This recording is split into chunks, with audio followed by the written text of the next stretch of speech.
Today's It's 1 o'clock. news. Today's CBS News news. on the hour, sponsored by O'Reilly Auto Parts. I'm Michael Wallace. There is a deal to halt the war between Israel and Hamas in Gaza. The ceasefire, a hostage deal has been reached. The president says it's a deal that will unfold in 3 phases. This is the ceasefire agreement I introduced last spring. Phase 1 includes a ceasefire, withdrawal of Israeli forces from Gaza, and the release of more than 30 hostages held by Hamas. During that time, Israel will negotiate the final arrangements for Phase 2, the permanent end to the war and the release of all living hostages. And finally, the president says Phase 3, the return of remain. Linda Kenyon, CBS News, the White House. President-elect Donald Trump's pick for Attorney General Pam Bondi has been before the Senate Judiciary Committee today. CBS's Natalie Brand has more. Former Florida Attorney General Pam Bondi says under her watch, the Department of Justice will, quote, return to the basics. Gangs, drugs, terrorists, cartels, our border, and our foreign adversaries. President-elect Donald Trump's pick for Attorney General echoes his view of the Biden administration's DOJ. The partisanship, the weaponization will be gone. America will have one tier of justice for all.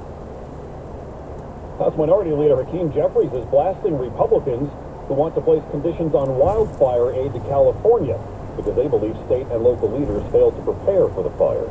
The Congress must be committed to delivering disaster assistance to the people who have been in harm's way in California in an expeditious manner. The Palisades and Eaton fires are still burning out of control, and today's strong wind gusts have firefighters concerned.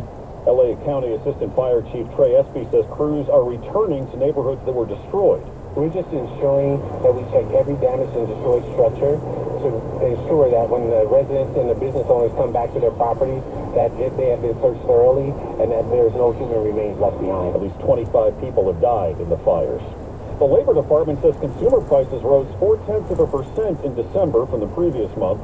CBS News business analyst Jill Schlesinger doubts the report will sway the Federal Reserve. Because the Federal Reserve was already preparing to probably not do much at its upcoming January meeting, this is unlikely to create any sort of kerfuffle among Fed officials.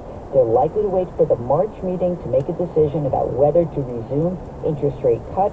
Wall Street was excited to see core inflation, which excludes food and energy prices, rose less than expected last month. The Dow up 701 points at the close.